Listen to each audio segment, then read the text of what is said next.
Hello दोस्तों, नमस्कार। आज हम फिर से श्रीमद् भगवद गीता के चतुर्थ अध्याय को लेकर उपस्थित हुआ। तो अपने परमपिता परमेश्वर से आशीर्वाद लेते हुए हम अपने इस अध्याय को शुरू करते हैं। ओम परमात्मने नमः। श्री भगवान बोले, मैंने इस अविनाशी योग को सूर्य से कहा था।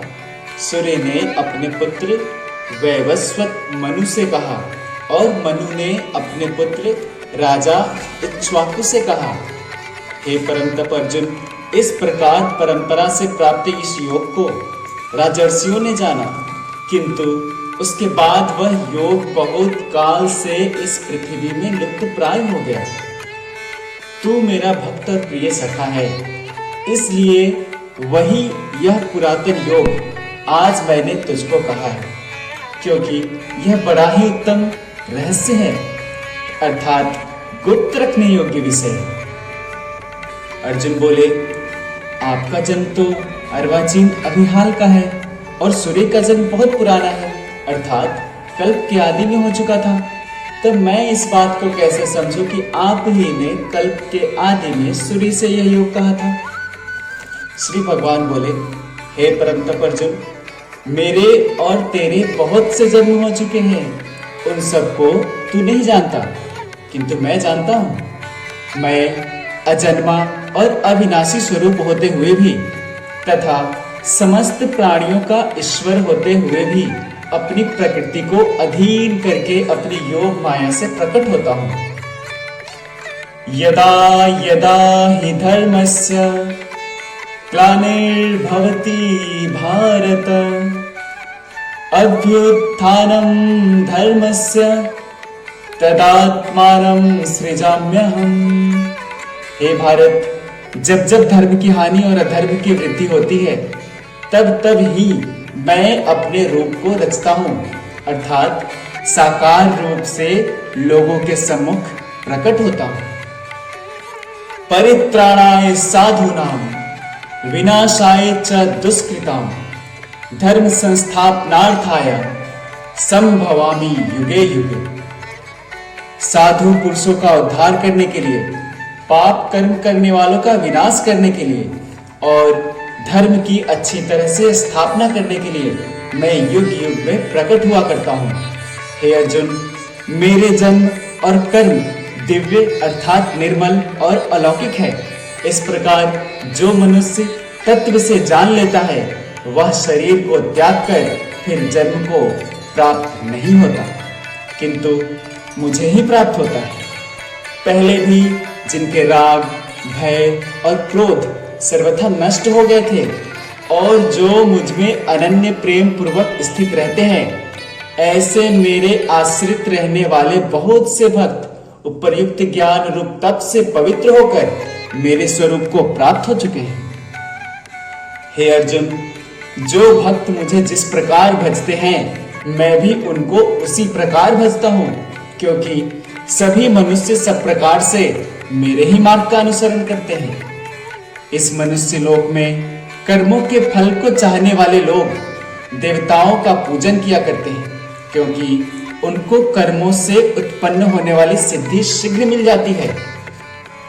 ब्राह्मण, क्षत्रिय, वैश्य और शूद्र, इन चार वर्णों का समूह गुण और कर्मों के विभाग पूर्वक मेरे द्वारा रचा गया है। इस प्रकार उस सृष्टि रचनादि कर्म का कर्ता होने पर भी मुझ अविनाशी परमेश्वर को तू वास्तव में अकर्ता ही जान। कर्मों के फल में मेरी स्पृहा नहीं है, इसलिए मुझे कर्म लिप्त नहीं करते। इस प्रकार जो मुझे तत्व से जान लेता है, वह भी कर्मों से नहीं बंधता। पूर्व काल में मुमुक्षुओं ने भी इस प्रकार जानकर ही कर्म किए हैं, इसीलिए तू भी पूर्वजों द्वारा सदा से किए जाने वाले कर्मों को ही कर। कर्म क्या है और अकर्म क्या है, इस प्रकार इसका निर्णय करने में बुद्धिमान पुरुष भी मोहित हो जाते हैं। इसलिए वह कर्म तत्व मैं तुझे भली भांति समझाकर कहूंगा, जिसे जानकर तू अशुभ से अर्थात कर्म बंधन से मुक्त हो जाएगा। कर्म का स्वरूप भी जानना चाहिए और अकर्म का स्वरूप भी जानना चाहिए तथा विकर्म का स्वरूप भी जानना चाहिए, क्योंकि कर्म की गति गहन है। जो मनुष्य कर्म में अकर्म देखता है और जो अकर्म में कर्म देखता है, वह मनुष्यों में बुद्धिमान और वह योगी समस्त कर्मों को करने वाला है। जिसके संपूर्ण शास्त्र सम्मत कर्म बिना कामना और संकल्प के होते हैं तथा जिसके समस्त कर्म ज्ञान रूप अग्नि के द्वारा भस्म हो गए हैं, उस महापुरुष को ज्ञानी जन भी पंडित कहते हैं। जो पुरुष समस्त कर्मों में और उनके फल में आसक्ति का सर्वथा त्याग करके संसार के आश्रय से रहित हो गया है और परमात्मा में नित्य तृप्त है, वह कर्मों में भली भांति बरतता हुआ भी वास्तव में कुछ भी नहीं करता। जिसका अंतःकरण और इंद्रियों के सहित शरीर जीता हुआ है और जिसने समस्त भोगों की सामग्री का परित्याग कर दिया है, ऐसा आशा रहित पुरुष केवल शरीर संबंधी कर्म करता हुआ भी पापों को नहीं प्राप्त होता।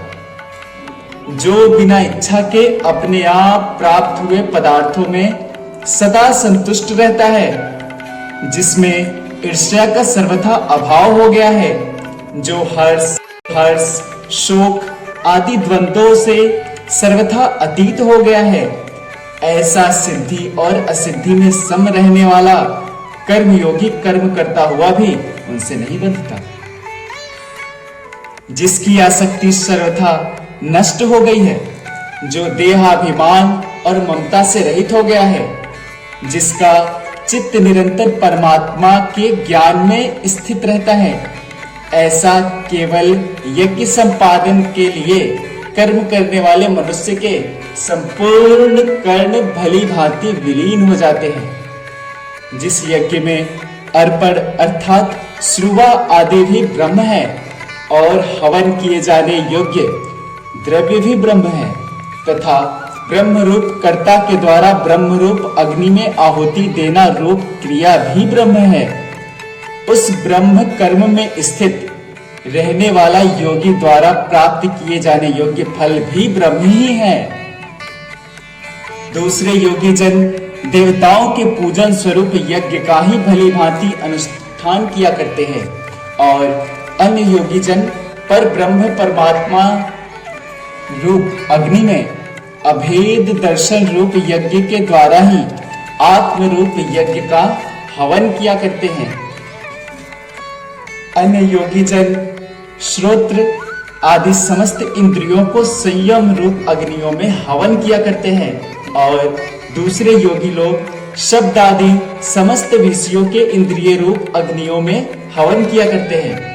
दूसरे योगी जन इंद्रियों की संपूर्ण क्रियाओं को और प्राणों की समस्त क्रियाओं को ज्ञान से प्रकाशित आत्म संयम योग रूप अग्नि में हवन किया करते हैं। कोई पुरुष द्रव्य संबंधी यज्ञ करने वाले हैं, कितने ही तपस्या रूप यज्ञ करने वाले हैं तथा दूसरे कितने ही योग रूप यज्ञ करने वाले हैं। कितने ही अहिंसादि तीक्ष्ण व्रतों से युक्त यत्नशील पुरुष स्वाध्याय रूप यज्ञ करने वाले हैं। दूसरे कितने ही योगी जन अपान वायु में प्राण वायु को हवन करते हैं। वैसे ही अन्य योगी जन प्राण वायु में अपान वायु को हवन करते हैं तथा अन्य कितने ही नियमित आहार करने वाले प्राणायाम परायण पुरुष प्राण और अपान की गति को रोककर प्राणों को प्राणों में ही हवन किया करते हैं। ये सभी साधक यज्ञों द्वारा पापों का नाश कर देने वाले यज्ञों को जानने वाले हैं। हे कुरुश्रेष्ठ अर्जुन, यज्ञ से बचे हुए अमृत का अनुभव करने वाले योगी जन सनातन पर ब्रह्म परमात्मा को प्राप्त होते हैं और यज्ञ ना करने वाले पुरुष के लिए तो यह मनुष्य लोक भी सुखदायक नहीं है, फिर परलोक कैसे सुखदायक हो सकता है। इसी प्रकार और भी बहुत तरह के यज्ञ वेद की वाणी में विस्तार से कहे गए हैं। उन सबको तू मन, इंद्रिय और शरीर की क्रिया द्वारा संपन्न होने वाला जान। इस प्रकार तत्व से जानकर उसके अनुष्ठान द्वारा तू कर्म बंधन से सर्वथा मुक्त हो जाएगा। हे परम तप अर्जुन, द्रव्यमय यज्ञ की अपेक्षा ज्ञान यज्ञ अत्यंत श्रेष्ठ है तथा यावन मात्र संपूर्ण कर्म ज्ञान में समाप्त हो जाते हैं, उस ज्ञान को तू तत्वदर्शी ज्ञानियों के पास जाकर समझ। उनको भली भांति दंडवत प्रणाम करने से, उनकी सेवा करने से और कपट छोड़कर सरलता पूर्वक प्रश्न करने से वे परमात्मा को भली भांति जानने वाले ज्ञानी महात्मा तुझे उस तत्व ज्ञान का उपदेश करेंगे, जिसको जानकर फिर तू इस प्रकार मोह को नहीं प्राप्त होगा। तथा हे अर्जुन, जिस ज्ञान के द्वारा तू संपूर्ण भूतों को निशेष भाव से पहले अपने में और पीछे मुझ सच्चिदानंद घन परमात्मा में देखेगा, यदि तू अन्य सब पापियों से भी अधिक पाप करने वाला है तो भी तू ज्ञान रूप नौका द्वारा निसंदेह संपूर्ण पाप समुद्र से भली भांति तर जाएगा। क्योंकि हे अर्जुन, जैसे प्रज्वलित अग्नि ईंधनों को भस्ममय कर देता है, वैसे ही ज्ञान रूप अग्नि संपूर्ण कर्मों को भस्ममय कर देता है। इस संसार में ज्ञान के समान पवित्र करने वाला निसंदेह कुछ भी नहीं है। उस ज्ञान को कितने ही काल से कर्मयोग के द्वारा शुद्धांतःकरण हुआ मनुष्य अपने आप ही आत्मा में पा लेता है। जितेंद्रिय, साधन परायण और श्रद्धावान पुरुष ज्ञान को प्राप्त होता है तथा ज्ञान को प्राप्त होकर वह बिना विलंब के तत्काल ही भगवत प्राप्ति रूप परम शांति को प्राप्त हो जाता है। विवेकहीन और श्रद्धा रहित संशय युक्त मनुष्य परमार्थ से अवश्य भ्रष्ट हो जाता है। ऐसे संशय युक्त मनुष्य के लिए न यह लोक, न परलोक और न सुख ही है। हे धनंजय, जिसने कर्म योग की विधि से समस्त कर्मों का परमात्मा में अर्पण कर दिया है और जिसने विवेक द्वारा समस्त संशयों का नाश कर दिया है, ऐसे वश में किए हुए अंतःकरण वाले पुरुष को कर्म नहीं बांधते। इसलिए हे भरतवंशी अर्जुन, तू हृदय में स्थित इस अज्ञान जनित अपने संशय का विवेक ज्ञान रूप तलवार द्वारा छेदन करके समत्व रूप कर्म योग में स्थित हो जा और युद्ध के लिए खड़ा हो जा।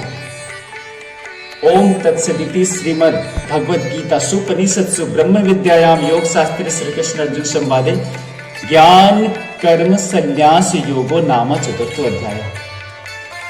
और इस तरह हम लोगों ने चतुर्थ अध्याय को पूर्ण कर लिया है। हरि ओम तत्सत। जय श्री कृष्ण, जय श्री राम।